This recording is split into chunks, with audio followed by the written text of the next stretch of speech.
வணக்கம் நண்பர்களே. நாம் இன்றைக்கி நம்ம தமிழ்நாடு மாநிலம் காஞ்சிபுரம் மாவட்டம் சரப்பனஞ்சேரி என்ற ஒரு கிராமத்தில் உள்ள அழகிய கோவில் ஆதிசிவன், விண்மினீஸ்வரர் மற்றும் தாயார் சொர்ணாம்பிகை அந்த ஆலயத்தை பற்றி தான் நாம் இப்போது பார்க்க போகிறோம். இது எங்கே இருக்குதுன்னா, நம்ம தாம்பரத்துலேருந்து ஒரு 17 கிலோமீட்டர் தொலைவில் காஞ்சிபுரம் செல்லும் சாலையில் சரப்பனஞ்சேரி என்ற ஒரு பஸ் ஸ்டாப் இருக்கிறது. அதன் அருகிலேயே இந்த கோவில் உள்ளது. நம்ம இந்த நெடுஞ்சாலையில்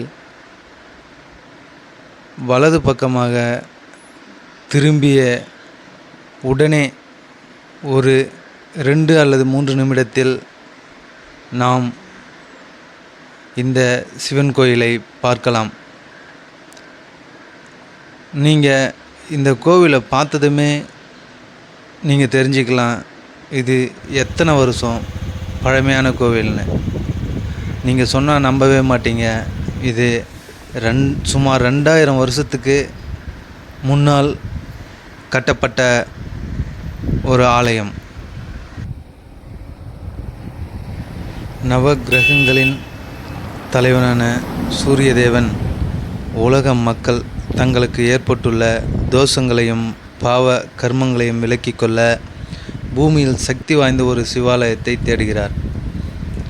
அப்போது இத்தலத்தில் இருந்த சிவனை கண்டு அவரே பூமிக்கு வந்து ஒரு தீர்த்தத்தை உருவாக்கி அதில் நீராடி மனமுருகி பிரார்த்தனை செய்து அவரது தோஷத்தை சிவன் போக்கினார் என்பது தலத்தின் வரலாறு.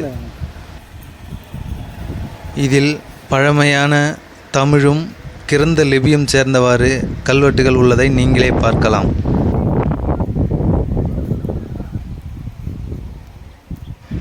சூரியன் மட்டுமில்லாது 27 நட்சத்திரங்களும் இங்கு வந்து சூரியனை வழிபட்டு தனது பாவதோஷங்களை நீக்கியதாக வரலாறு உள்ளது. எனவேதான் இந்த கோவிலுக்கு விண்மினீஸ்வரர் என்ற பெயரும் உள்ளது. இது கோவிலின் பின்புறம். நீங்கள் பார்க்கும்போது தெரிகிறது கோவில் எந்த அளவு சேதமடைந்துள்ளது என்பதை நீங்கள் காணலாம். அது என்னவோ தெரியவில்லை, இந்த கோவிலை எந்த அரசியல்வாதி ஆட்சியில் இருந்தாலும் அல்லது இந்து அறநிலைத்துறையோ யாருமே இந்த கோவிலை மீட்டெடுத்து புதுப்பிக்கவில்லை என்பது எனது மிகுந்த வருத்தமாக உள்ளது. இதில் பழைய கல்வெட்டுகளை நீங்கள் இப்போது பார்த்து கொண்டிருக்கிறீர்கள். இது தமிழ் மொழியும் சிறந்த லிபியும் கலந்து உருவாக்கப்பட்டுள்ளது. இந்த ஆலயத்தில் சூரிய தேவன் மற்றும் விண்மீன்கள் வணங்குவது மட்டும் சிறப்பில்லை. மாசி மாதத்தில் சூரிய ஒளியானது காலை 7 மணிக்கு சிவனை சுற்றி விழுவது இந்த தலத்தின் சிறப்பம்சமாக அனைவராலும் காணப்படுகிறது. இந்த கோவிலானது மாதத்தில் வருகின்ற பிரதோஷங்கள், மகா சிவராத்திரி, கிருத்திகை, சோமவாரம், தமிழ் புத்தாண்டு, சாரதா நவராத்திரி என அத்தனை சிறப்பம்சங்களையும் திருவிழா போல் செயல்படுத்தப்படுகிறது. இந்த கோவிலானது தூங்கானை மாடக்கோயில் வகையில் காஞ்சிபுரத்திற்கும் மாமல்லபுரத்திற்கும் இடையில் உள்ள கோவில்களில் 18வது கோயிலாக இந்த தலம் கருதப்படுகிறது.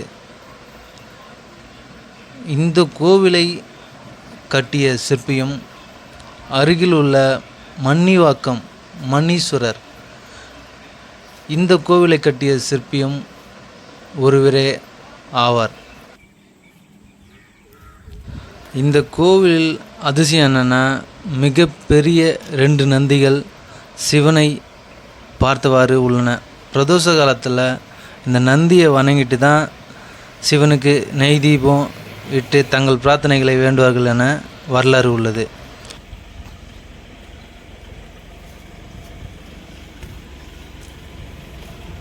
சூரியன் கிழக்கிலிருந்து மேற்கு நோக்கி சிவனை வழிபடுற காட்சியை நாம் பார்க்கும்போதே தெளிவாக தெரிகிறது. இந்த கோவில் காலையில் 5 மணியிலிருந்து 9 மணி வரைக்கும், மாலையில் 6 மணிலேருந்து 8:30 மணி வரைக்கும் திறந்திருக்கும். இந்த கோவிலில் இறைவன் 6 அடி லிங்க திருமேனியாக பொதுமக்களுக்கு காட்சியளிக்கிறார். இடப்பாகத்தில் தேவி சுர்ணாம்பிகை தெற்கு நோக்கி அருள்பாலிக்கிறார். அனைவரும் ஈசனின் அருளையும் தாயார் அருளையும் பெற்று நலமுடன் வாழ நான் இறைவனை வேண்டுகிறேன்.